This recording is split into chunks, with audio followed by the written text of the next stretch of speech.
At first, I felt a bit heavier than usual, pressed down. Then a sharp green shrub or tree that reminded of the pineapple was seen. Or perhaps it was a device, but it was colored as if it was a plant.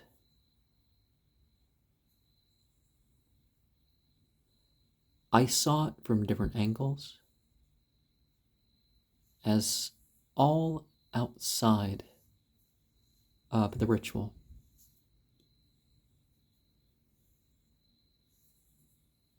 Was away from my awareness, even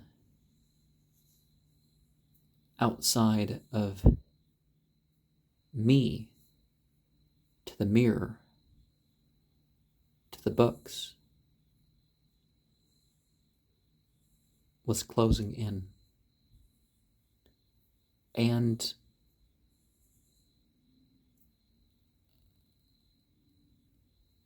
I saw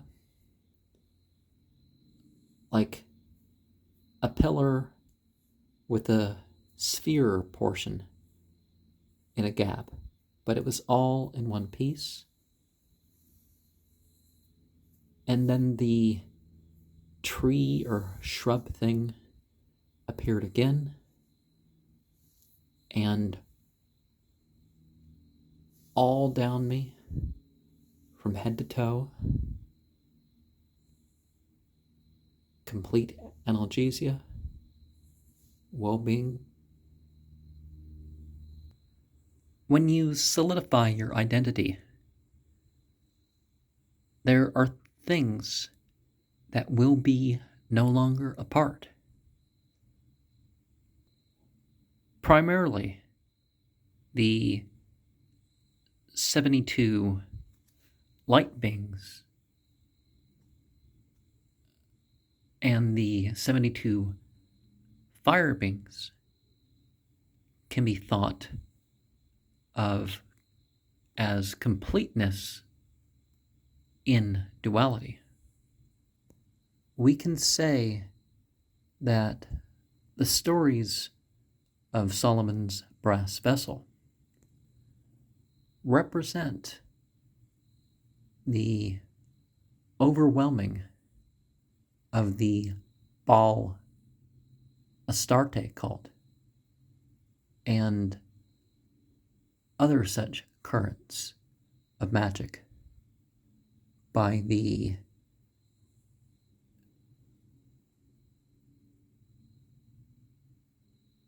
initially henotheistic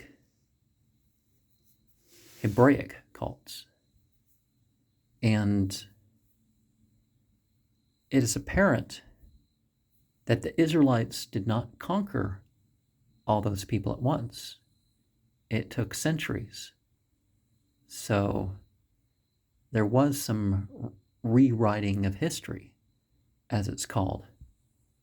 But were they the only ones who rewrote history? No. There was this book called Pharaohs and Kings. I'm sure I've talked about it before. The writer is very much a fundamentalist, but a fundamentalist that looks at sources and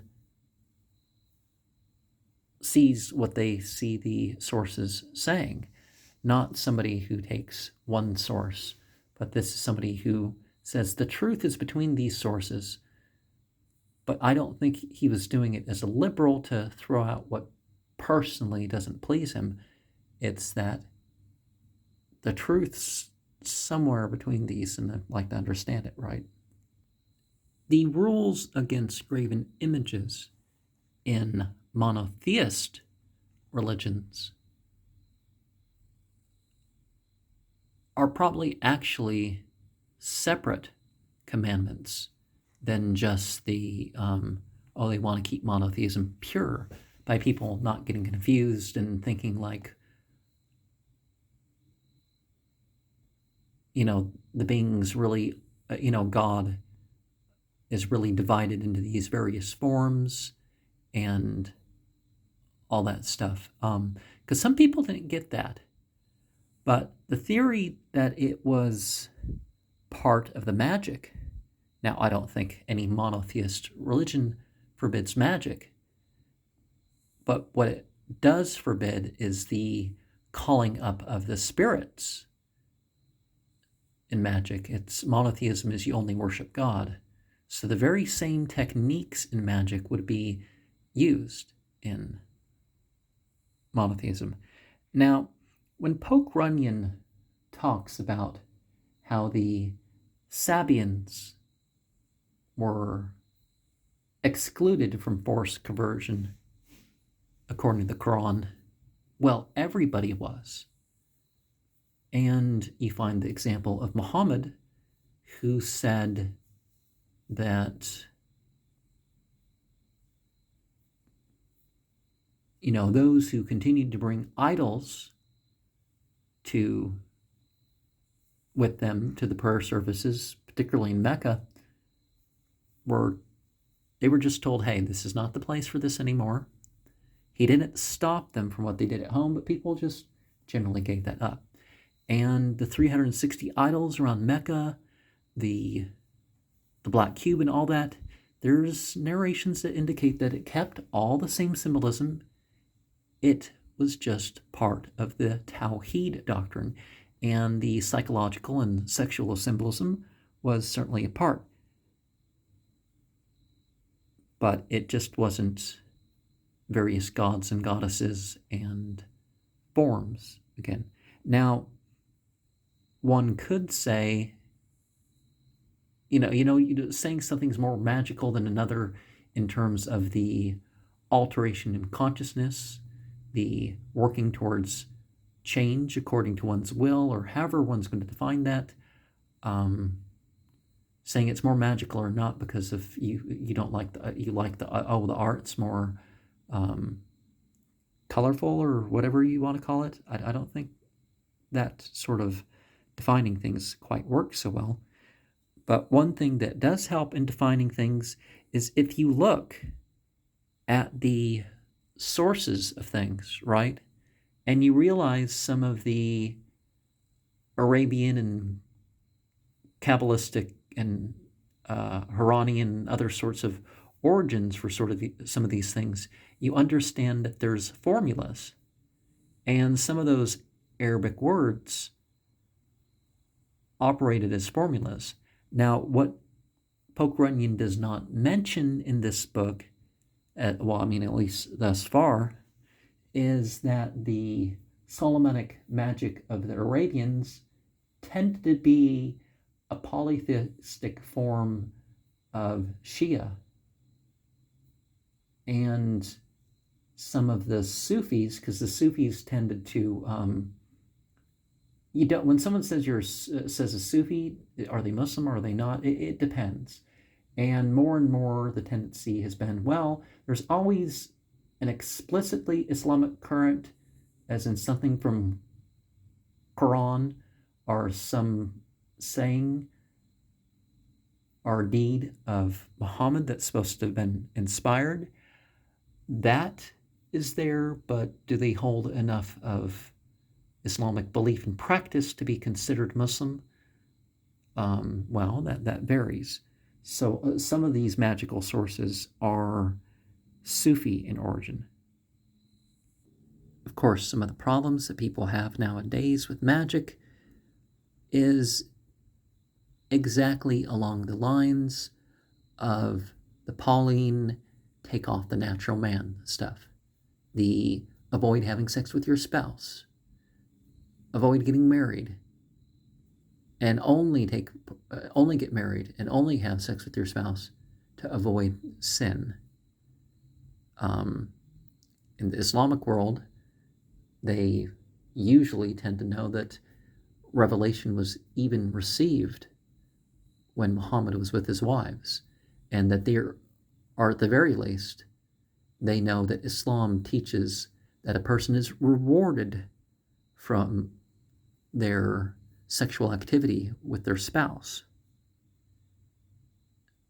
And there's certain supplications that can be said as part of that and all that. And for a lot of people, the mention of the saints and the angels and the personification of aspects of divinity more explicitly in Jesus and Mary, which were kind of translations or developments of the ideas of Baal and Ashtaroth or Astarte, or whichever variations of those placements one is going to look at. But the Solomonic Magick is a working of one's place and use of the cosmos as if it's one system. The Goetia is a source of magical lore, and what it represents is the same sort of thing that the 1001 Nights represents.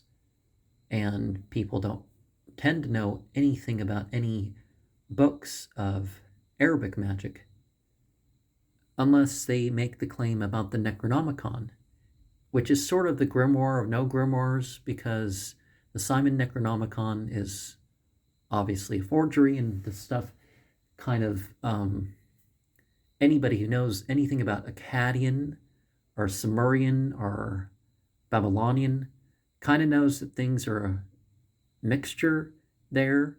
It presents itself as a possible mythological system because, pretty much no language culture group ever had only one interpretation of things. And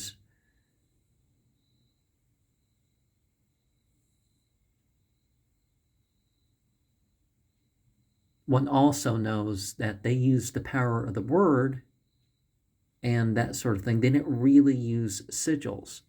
Now, there is some sigil work in some parts of Africa and stuff like that that predates the blending in the colonialism of the Christians in particular. So there's that. And the Moroccan and other areas of Northwest African origin of some of the magical techniques or traditions is a very strong thing, and you might want to look into that. I've personally learned my methods of exorcism and exorcism and stuff like that. I've had more indication towards some things because of what I've witnessed of Moroccans. Well, some Moroccans, you know what I mean. And I employ that sort of method in my seasonals. I mean, some of my seasonals last a couple hours actually, so, what I share is not entirely, but, the thing I do with the verses. Now, one thing that isn't so much part of the quasi-Islamic Solomonic magic tradition is the idea that because Iblis refused to prostrate, and the jinn along with, that these 72, they were somehow imprisoned. But the same basic structure is there, and there's indication that they're parts of the individual, or it's because the individual like Suleiman, Shloma, or, the two ways to say it in the Aramaic, that he, because he maintained his spiritual state or built it up, then he was able to uniquely govern the spiritual entities. Because the word jinn refers to every male and female being. People say the jinn is only the fire elementals, the salamanders. Well, in Arabic, jinn refers to all these things that people call gods and goddesses. I mean, the real spiritual beings. Because all the gendered ones, formerly, now some of the light beings have been more recognized as whatever, like Raphael and Gabriel and, Jibril and Mikael, or, whichever language names you want to use for these ones.